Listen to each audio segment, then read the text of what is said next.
Welcome.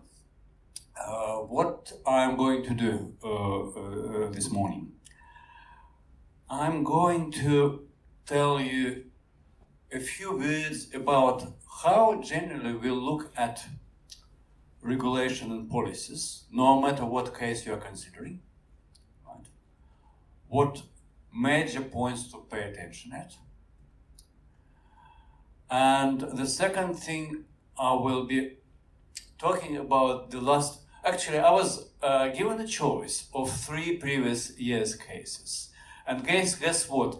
2018 is very close to my heart because I've been researching in housing economics for the last 8 years, I think. And one of the reason was that another colleague of mine, who was my student since his year 2 undergraduate, also did honors with me, did PhD with me, was a lecturer at our Malaysian campus, and now works in Melbourne as a housing researcher. So he came to me with his ideas about housing affordability about 10 years ago, and we've done some research in it and some publications, and also participated in some public discourse in the media and submissions to the Senate. Okay, so the title is Housing Market Competition Policy and Housing Affordability. I'm referring to a couple of easy readings. One is our submission to the Senate a few years ago, and the other is our article in Conversation. The Conversation, do you know? Do you read the Conversation? Good. Okay, so these links are working, and I understand Nicholas will supply you with the link to how to get this presentation, and you can approach those links from there. Okay. So, what's economic policy? What's economic policy? Let's start with microeconomics year 1.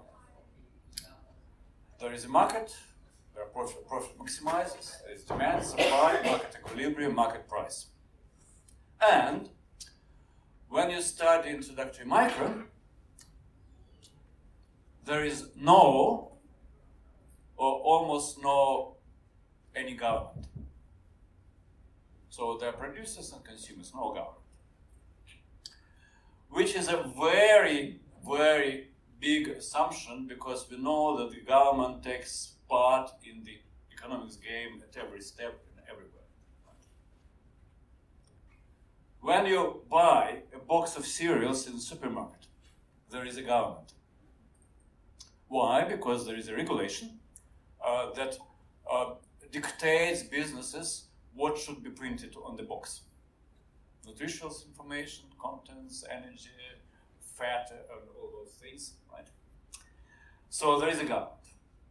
Whatever you are buying in the shop, there is a government. Whatever you are producing, there is a government. Okay. So what's economic policy and what's regulation? This is a definition from a pretty old text, but the idea is that as a player in economic game, you make your profit maximizing decision, or you make a decision of maximizing your satisfaction. But if, as a society represented by the government, we think that your behavior as a producer or consumer is not quite right, the government would like to make some inducements, either direct control or financial inducements, to change your behavior. So when we're talking about policies, we are talking about changing our behavior from what would be in the perfect market economy by government to something else. So what we should consider is why we're in need to change this behavior. What do policy study. Just, I'm sorry for a spelling mistake in the title. What do policy study? Product regulation, consumer safety, structure, conduct, and performance of the industries,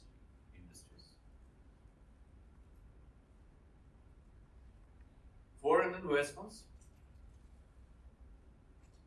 industry protection in international trade. Those who have studied international economics, just show of hands who studied international economics. Not yet. Oh, there are a few. You know what tariffs and import quotas are. Environment conservation, workplace or industrial relations laws, property rights.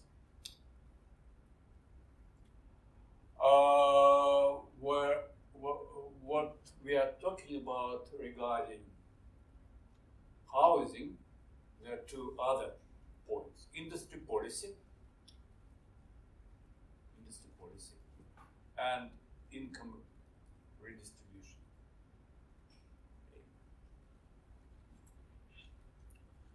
So, what are the reasons for policies? First of all, the provision of public goods. Second, correcting externalities. Who remembers from macroeconomics what externalities are? Just show of hands if you remember what externalities are. I expected all the hands to be shown. I have seen about a couple of hands, right? It is if product attracts too many or too few resources. Too many or too few resources. And declining average cost industries or natural monopolies, where monopoly is inevitable, and since it is a monopoly, it needs to be regulated. Okay. Also, access regulation, access to essential facilities, where the facility, public, for example, public utility is essential, no close substitutes provided by monopoly, therefore price needs to be regulated. Like the wholesale price of energy in the wholesale national electricity market. Another area of my research.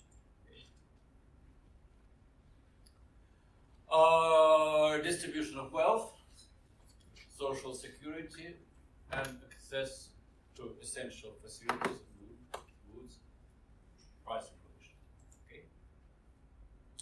Now, when you are talking about policy, no matter what case you are considering,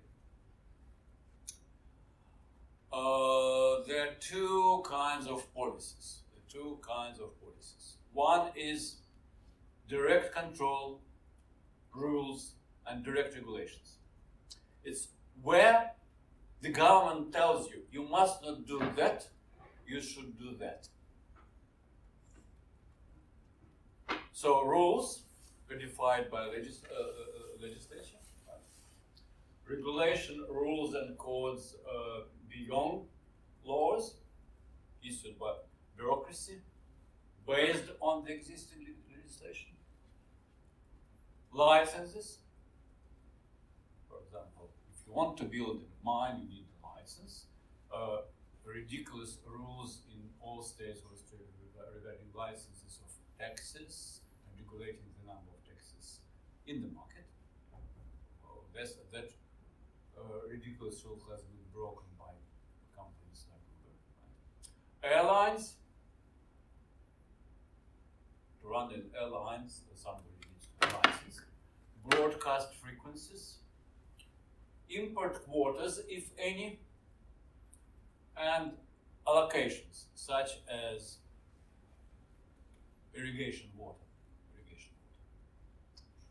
So you must have seat belts, and you must wear them in your car. It's direct control. You must print nutritious information on boxes of cereals. Direct control. Okay.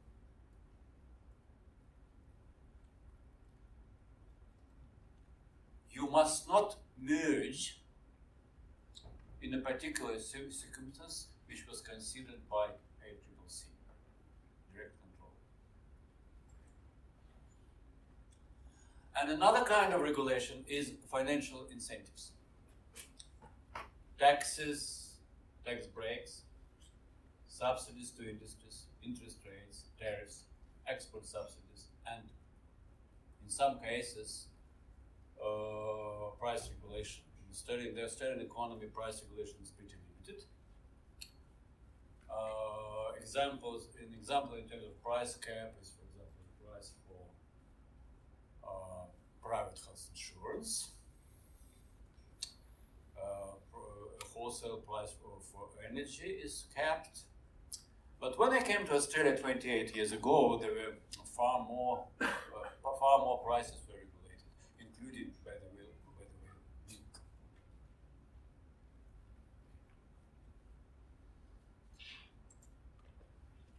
So, from that brief introduction in what I would generally call regulatory economics, to the case.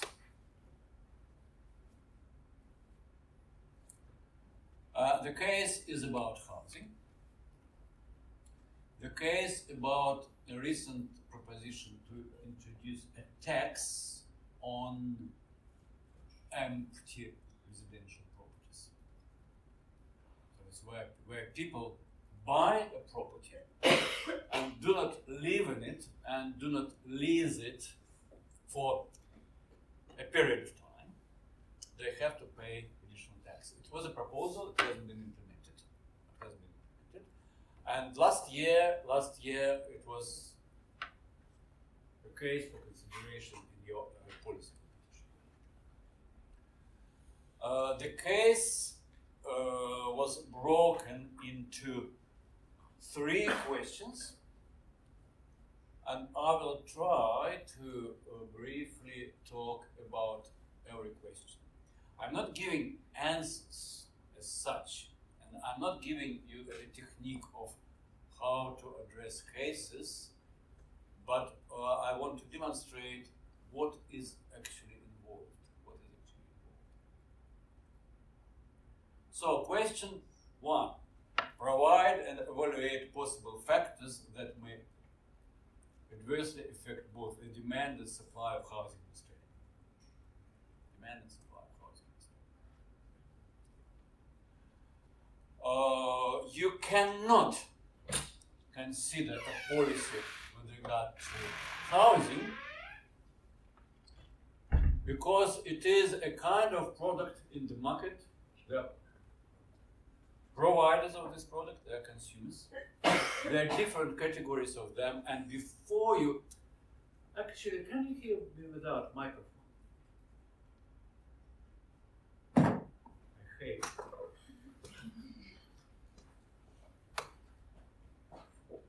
So without consideration of demand and supply conditions and the different situation in different segments of the market, it is silly to even think about it. Okay. So what shall we consider? One thing that we normally forget when we talk about housing is that it has a dual purpose. If it will work, I'll show you another Gennadi Kazakevitch who is talking on the video in impact project, and I tell about that in more like graphical way. Right? But you rent a small flat and it is a roof over your head, or you invest in $5 million home and think it will be $10 million in 5 years. Okay?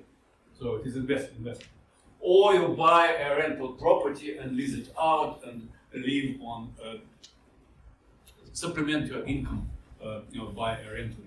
Right? So it's a consideration that different levels of consumption of housing. It is a pure consumption, both consumption and investment, or just investment. The next thing consumers consider, and there are many factors for that, buying or renting. Buying or renting. And we know that from the comprehensive Australian dream, where everyone was targeting buying a home, we're now shifting to a different kind of consideration where some people, even if they can afford it, choose renting because it gives them freedom of mobility. My youngest son, who is 38, is renting in spite of two incomes, a couple with two good incomes. They are delaying buying because they want to be mobile.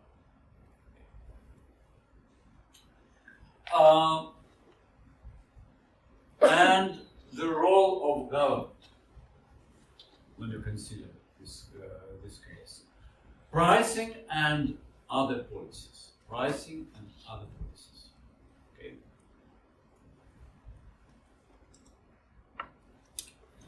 Now, the market is not homogeneous. It consists first of the private market. It consists of very interrelated but still different established homes and new construction. It's so different if you follow the election campaign, which is on in Australia at the moment. It's so different that, for example, the policy that proposed by the Labour opposition to abolish part of the negative gearing is not concerned with new homes, but only concerned with establishment.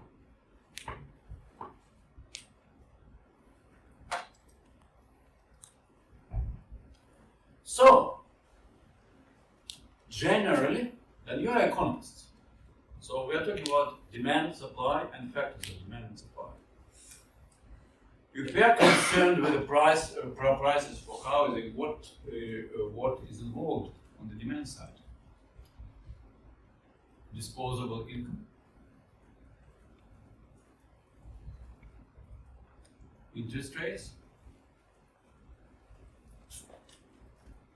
population growth, foreign investments. What else?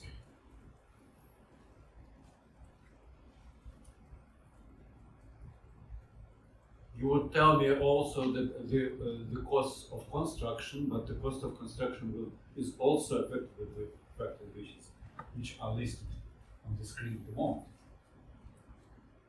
And we're talking about policies. In the red on the screen, different kinds of government intervention, policies, regulation.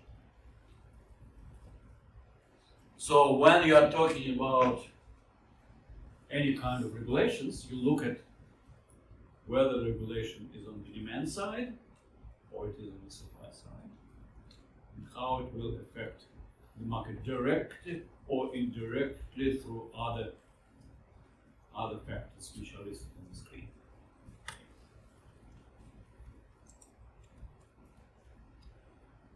Supply side.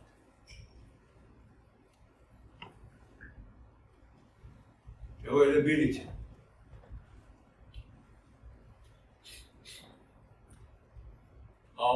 How many properties are on the market? Is there excessive supply or there is a shortage? The market is differentiated. You should look at, first of all, how it works in different locations, how it works in different markets, units, homes, and different segments. Basic housing, medium level housing, and top level housing. Availability of land. It is a very important consideration which is controlled by the state government, of course, releasing land for construction. How much and where? How much and where? Cost of construction, of course. And once again, government intervention on the supply side. Even what is going to be constructed depends on government regulation.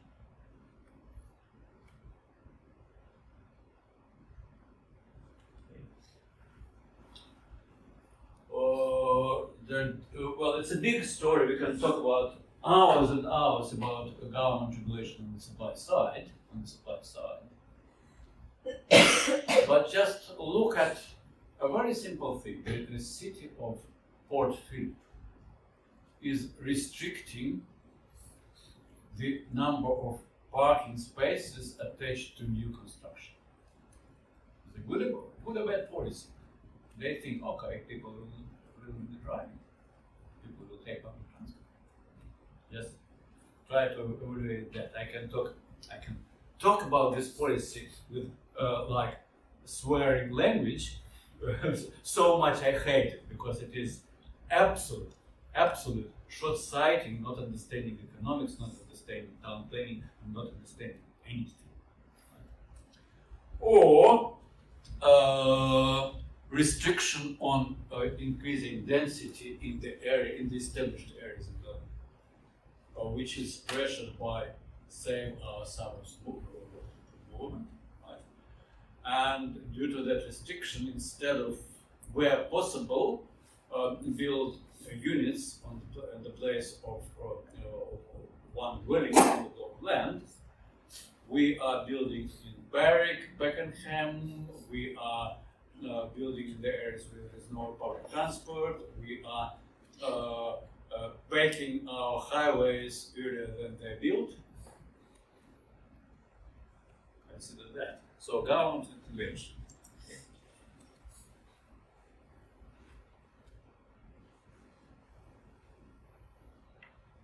So, rental market is another thing. Also, demand and supply. How much is invested in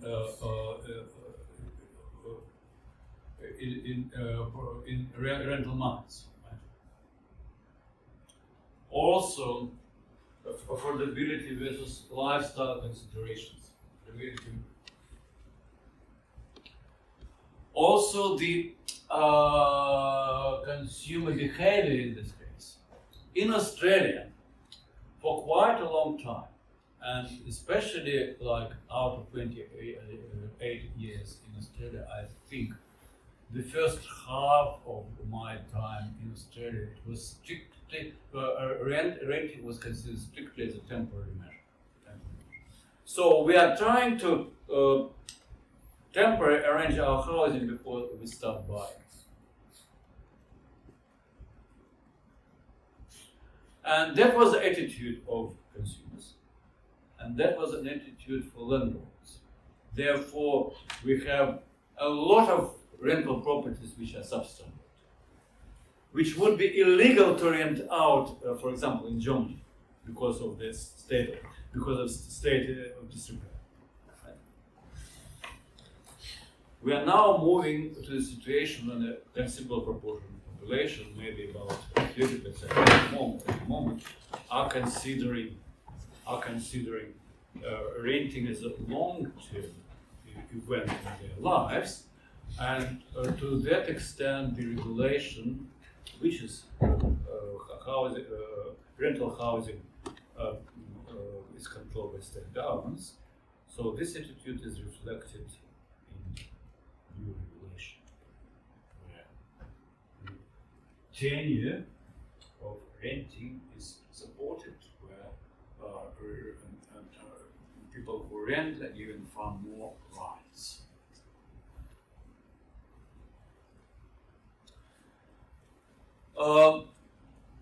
So, depending on demand and supply situation, the rent can go up and down.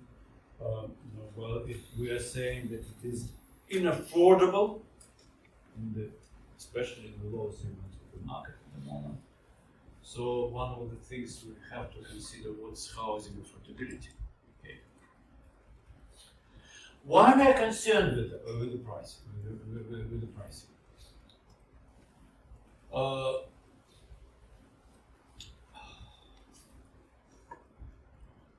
Many researchers think that the main thing is because we believe in the positive externality of housing. We want healthy population, we want educated population, then children needs to have a roof over their head and need stability. We need people to be employable, and homelessness is preventing employability. As simple as that. We want people to be healthy, and people who do not have stable roof over their head can be additional burden to our healthcare system. So housing brings positive externality, and therefore it is a concern of any government.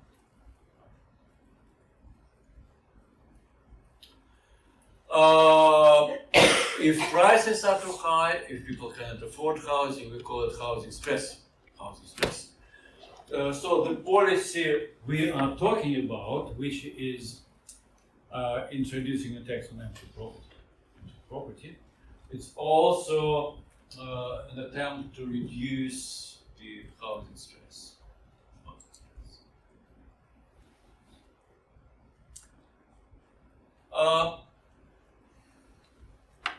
This is, I'm coming to a very narrow question, which is the area of Luke Borman's, my former student, and my research, how to measure housing stress. What has been done with respect to public policy? How the housing stress was measured, it is absolutely stupid. Because we are talking about if I'm paying more than 30% of my disposable income housing, I'm in housing stress. So I'll give you another Gennadi if it works. If it's not, then I'll try to repeat what was there.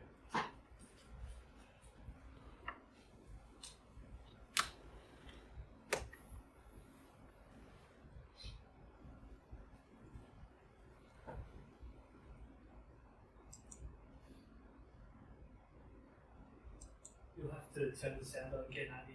I switched it off before. Say it again? Just on the bottom. I pressed escape. Just a moment. Stop it. What should I do? The escape button on the keyboard. Yes. At the bottom right of the screen, you'll see a little volume icon, and it's music out. Oh, it's no, sorry, it's not. At the very bottom of the screen. Sorry, I don't.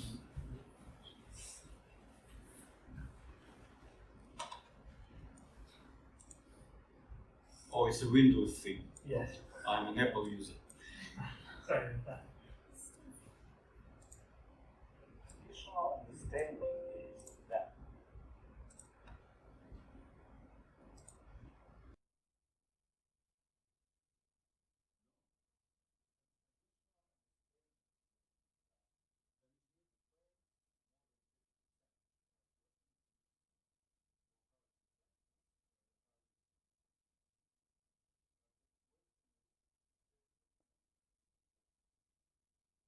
is it 30% for renting a studio apartment, or is it 50% for paying over $4 million?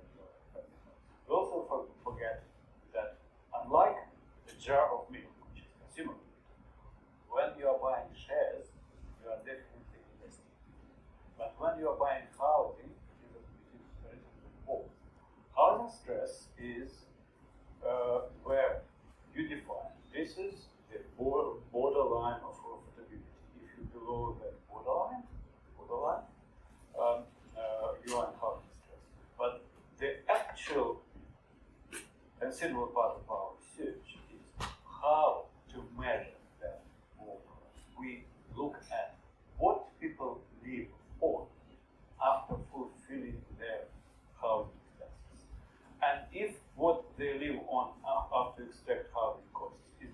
poverty line, people are not.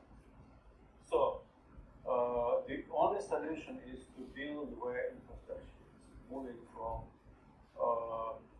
suburban living to Manhattan-style living.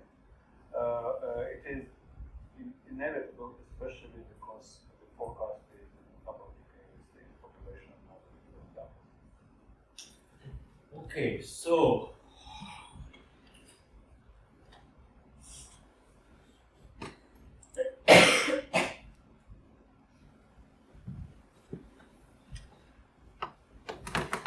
of course the ratio approach is very simple, but there is no clear rational why 30%. So we have proposed to use a residual approach. You take your disposable income, you extract your housing cost. We call this variable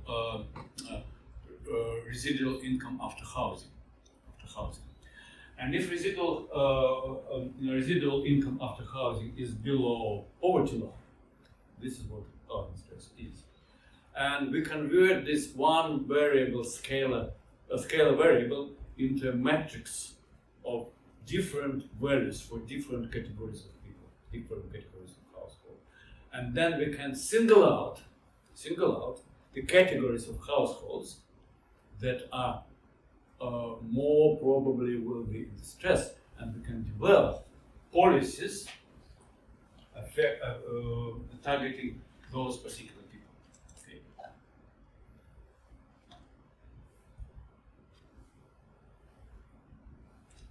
Now, what kind of policies? We have experienced several policies on the demand side. First, home buyer grant. So you're buying your first home, state and federal government together, depending on whether it was new or established home. At different stages of this policy, new home buyers received from $7,000 to $21,000. You are colleagues, you are economists. Tell me what would happen and what happened. What really happened? All the new home buyers are given money. What happens?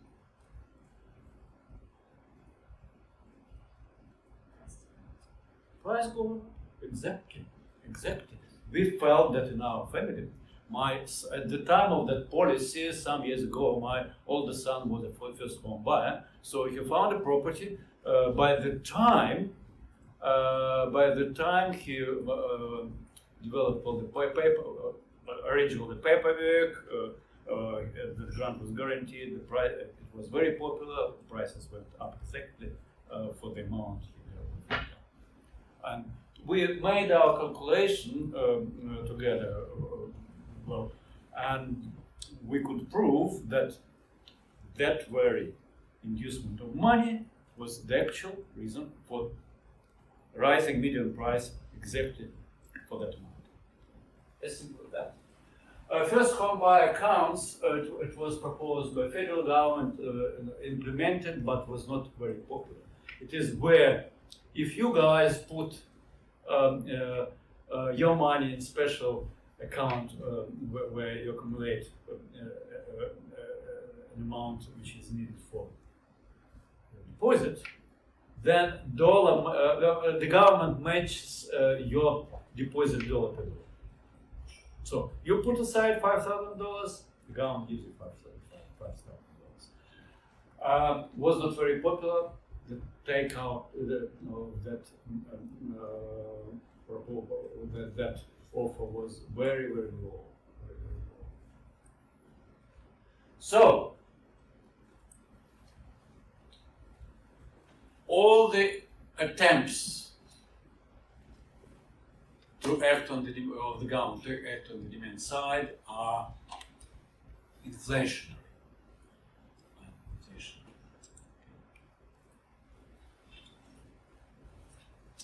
So the second question is actually to evaluate the government proposal, labor or Victorian government proposal on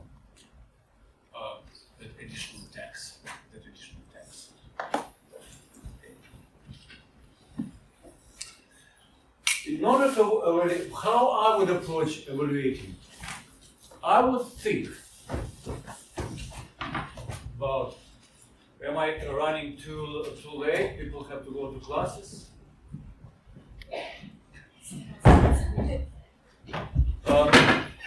Why properties stay vacant? If I want to develop a policy to make less properties vacant, I should first understand why properties stay vacant.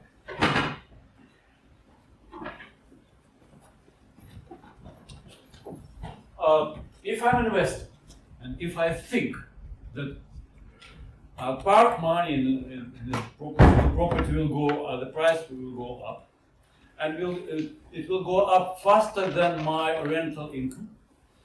I will not spend money for leasing my property out. The potential renters will not damage the property. It will just stay empty and become more and more expensive. More and more expensive. Okay? The consideration was right until about 2 years ago, not anymore, because now prices are sliding down.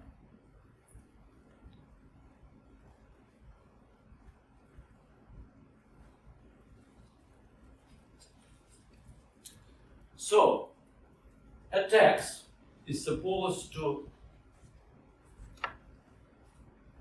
decrease the net present value of the capital growth.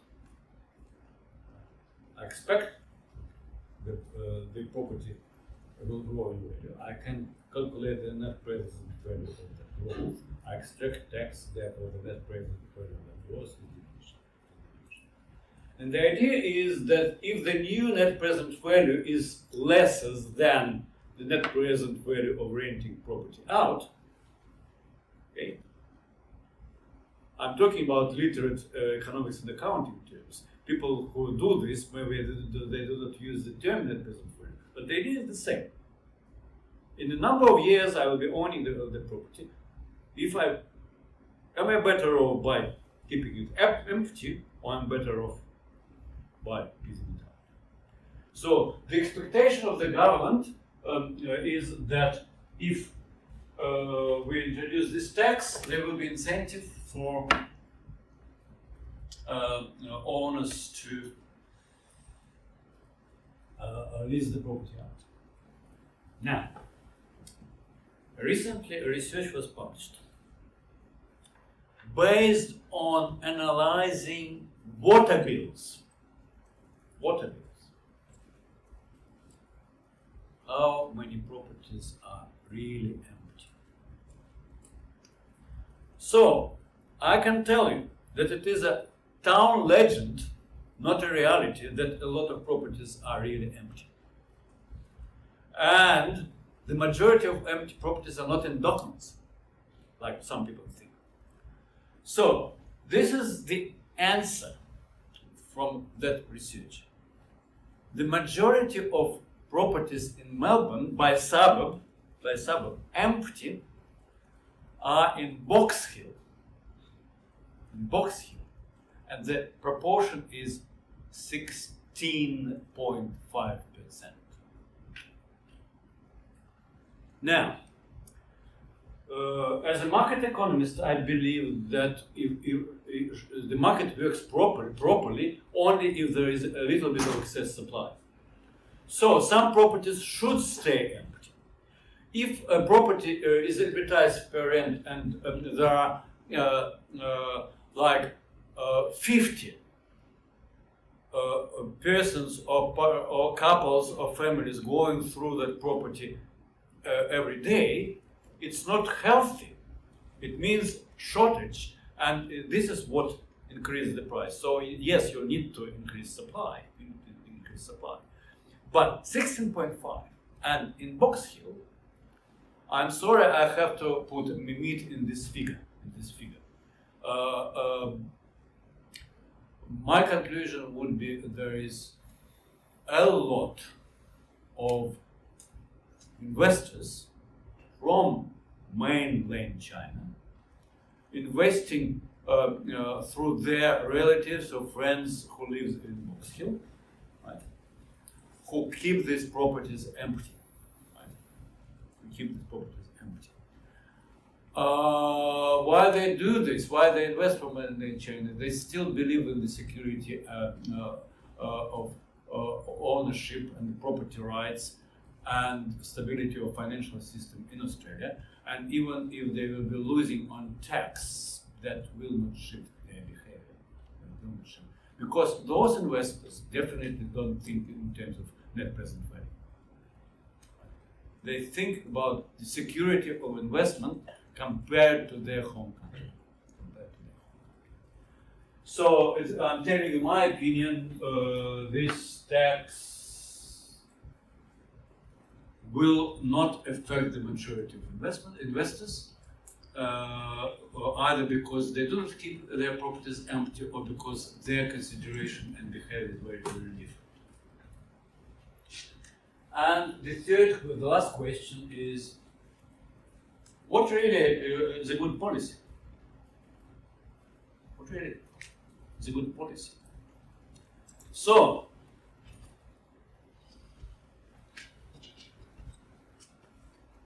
let me refrain from judging them, but the policies that are, what really affects, what policies do affect the behavior. On the demand side, negative gearing, there are very, very different opinions about the impact. Some people say, oh, the prices for property will go up. Some people say the prices for property will go up. Some people will say,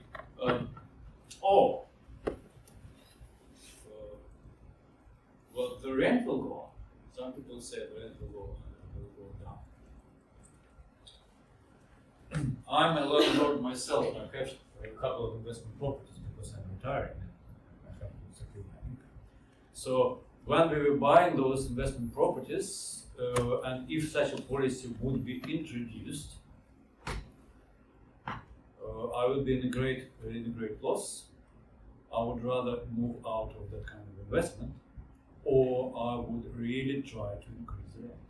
Of course, if the market allows for it. So, if the number of properties is reduced in the market as a result of that measure, the rent will definitely goes up. But there are far more factors, and the outcome hasn't been modeled, right? So I'm pretty sure the Labour opposition who is proposing this policy have not modeled this properly, and I'm pretty sure it's very difficult to model, and the outcome is uncertain. Interest rates. It's not the government, it's commercial bank and reserve bank. The interest rates do affect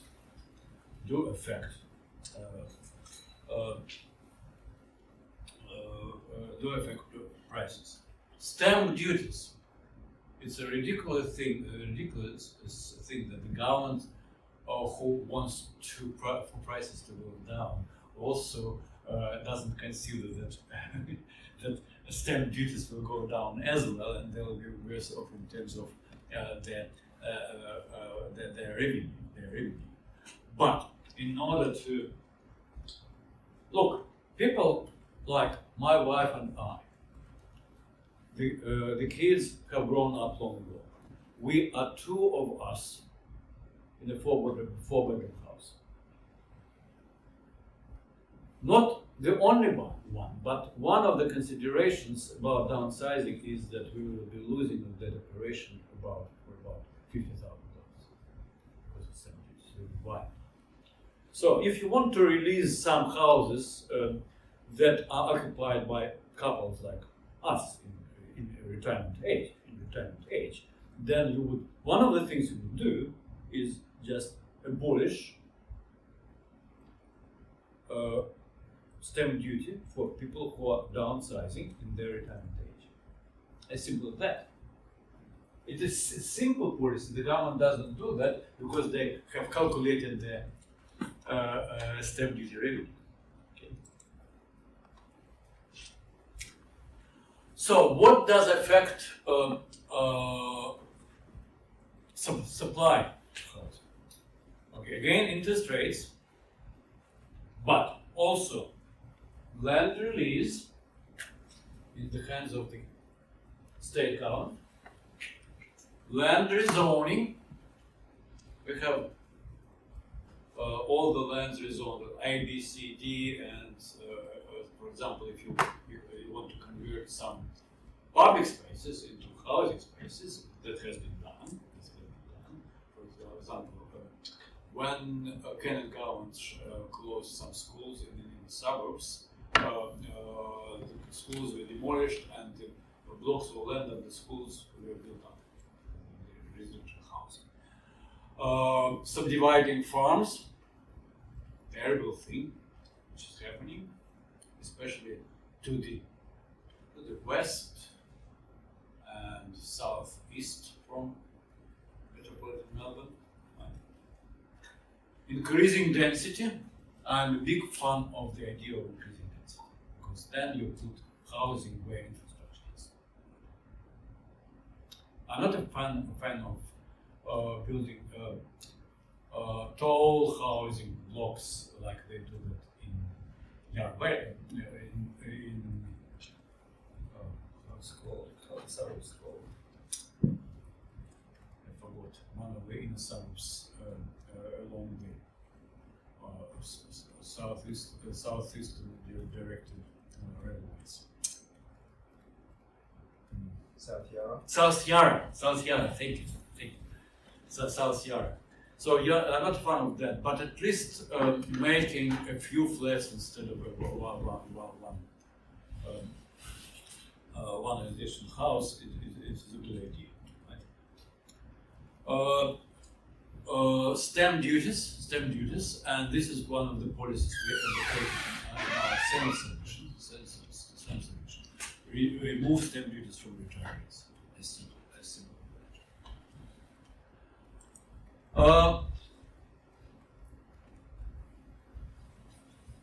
In the rental market, does rent assistance bill?